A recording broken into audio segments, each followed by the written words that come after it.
नमस्कार दोस्तों। आज हम लोग जो है क्वेश्चन एनालिसिस के क्रम में 8 नंबर के प्रश्न का एनालिसिस करेंगे। हालांकि 8 नंबर का एक और प्रश्न था भारतीय मानसून पर जेट स्ट्रीम का प्रभाव, उसको हम लोग पहले वीडियो बना करके देख चुके हैं। ये अगला जो प्रश्न है उसको हम लोग देखते हैं। गैर परंपरागत ऊर्जा के स्रोत में पवन ऊर्जा के महत्व को रेखांकित कीजिए। ये प्रश्न आया हुआ है। इसमें 2-3 चीजों को ध्यान में रखना है हमेशा प्रश्न लिखने से पहले। सबसे तो पहले आपको ये बताना है एक लाइन में बहुत संक्षेप में कि गैर परंपरागत ऊर्जा क्या है।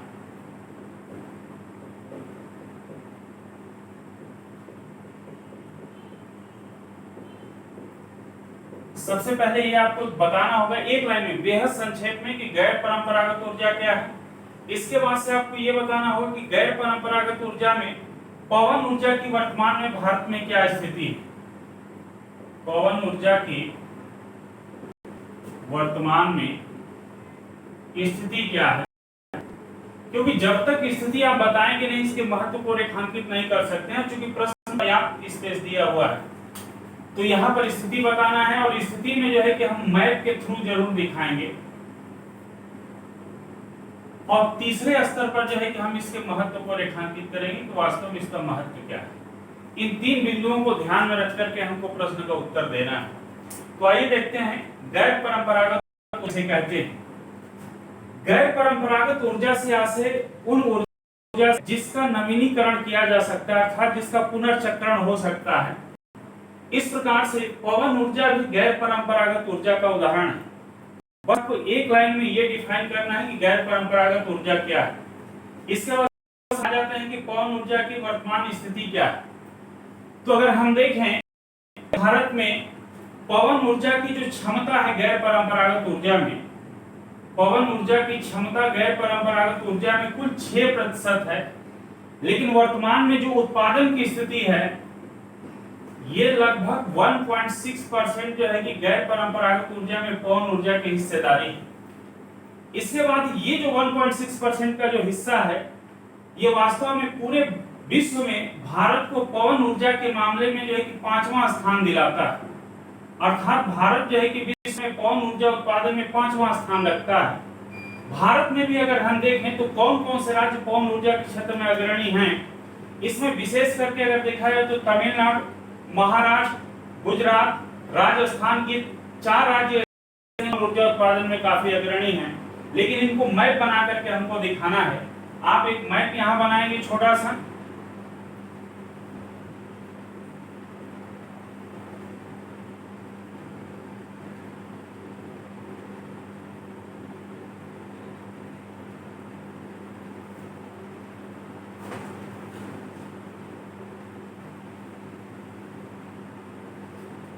अब इस मैप के सहारे जो है कि हम दिखाएंगे कि वास्तव में कौन कौन से ऐसे राज्य हैं जहां पर वास्तव में पवन ऊर्जा का काफी विकास हुआ है।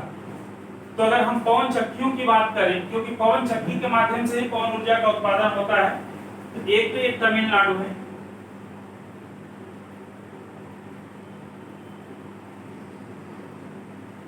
तमिलनाडु को दिखाएंगे इसमें विशेष करके इस क्षेत्र में। दूसरा जो है हमारा ये महाराष्ट्र है,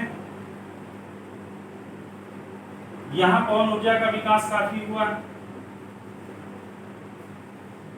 तीसरा जो है ये गुजरात है,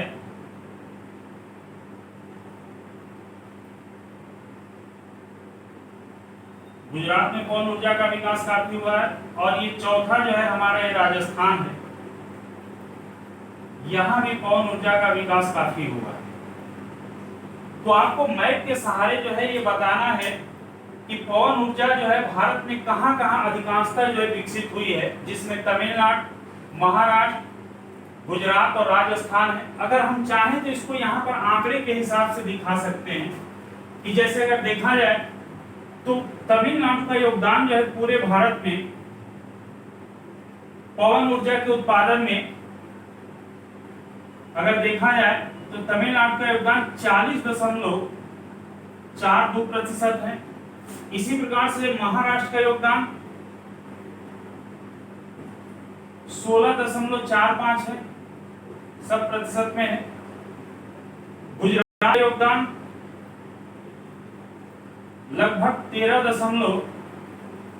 26% है, और राजस्थान का योगदान जो है लगभग 6.25%। इस प्रकार जो है कि पवन ऊर्जा के उत्पादन में 4 बड़े राज्यों का भारत में योगदान है। इसके अलावा जो है कि छिटपुट रूप से पवन ऊर्जा का उत्पादन मध्य प्रदेश, छत्तीसगढ़, इन सारे राज्यों में होता है, लेकिन बड़े ये 4 राज्य हैं जो पवन ऊर्जा का उत्पादन करते हैं। दूसरी चीज आपको यही बताना है कि पवन ऊर्जा उत्पादन करने के लिए जो भौगोलिक रूप से अनुकूल दशाएं हैं वो क्या हैं। तो भौतिक रूप से अगर देखा है तो वे क्षेत्र अनुकूल क्षेत्र माने जाते हैं जहां लगभग 15 किलोमीटर प्रति घंटे की दर से पवन का प्रवाह निरंतर होता है। वे क्षेत्र जो है कि पवन ऊर्जा उत्पादन के लिए आदर्श क्षेत्र माने जाते हैं। और इस दृष्टिकोण से देखा है तो भारत में ये ऐसे क्षेत्र हैं जहां पर पवन ऊर्जा का उत्पादन होता है। ये तो आपने बता दिया कि गैर परंपरागत ऊर्जा क्या है। आपने पवन ऊर्जा की वर्तमान स्थिति मैप के थ्रू आपने सारा आंकड़ों के सहित दिखा दिया। अब इसके बाद से प्रश्न आता है कि उसका महत्व क्या है। देखिए, इन सारी चीजों को दर्शाने में बहुत ज्यादा आपको न तो शब्द लिखना है, न ही बहुत ज्यादा स्पेस देना है। आप चाहें तो मैप के सहारे इन सारी चीजों को दे सकते हैं। इसके बाद से आपको बताना है इसका महत्व। तो पवन ऊर्जा का महत्व क्या है, इन महत्व को एक एक करके आप पॉइंट में लिखना है। पहला चीज तो यह है कि पवन ऊर्जा जो है ये गैर परंपरागत ऊर्जा में एक ऐसी ऊर्जा है जो बिल्कुल स्वच्छ ऊर्जा है। इसमें किसी भी प्रकार का पर्यावरण प्रदूषण नहीं होता है। तो आपको बताना है ये ऊर्जा बिल्कुल स्वच्छ ऊर्जा है। दूसरा चीज ये है कि ये रिसाइकलिंग होता है, अर्थात ये जो है कि बार बार इसका हम रिसाइकिल करके ऊर्जा का उत्पादन कर सकते हैं। अर्थात दूसरे शब्दों में आप कह सकते हैं कि ये असमाप्त प्राय ऊर्जा है, असमाप्त प्राय ऊर्जा का स्रोत है जिसका समापन नहीं हो सकता है। तीसरा आप महत्व में ये दिखा सकते हैं कि इसका रख रखाव और मेंटेनेंस काफी सरल होता है।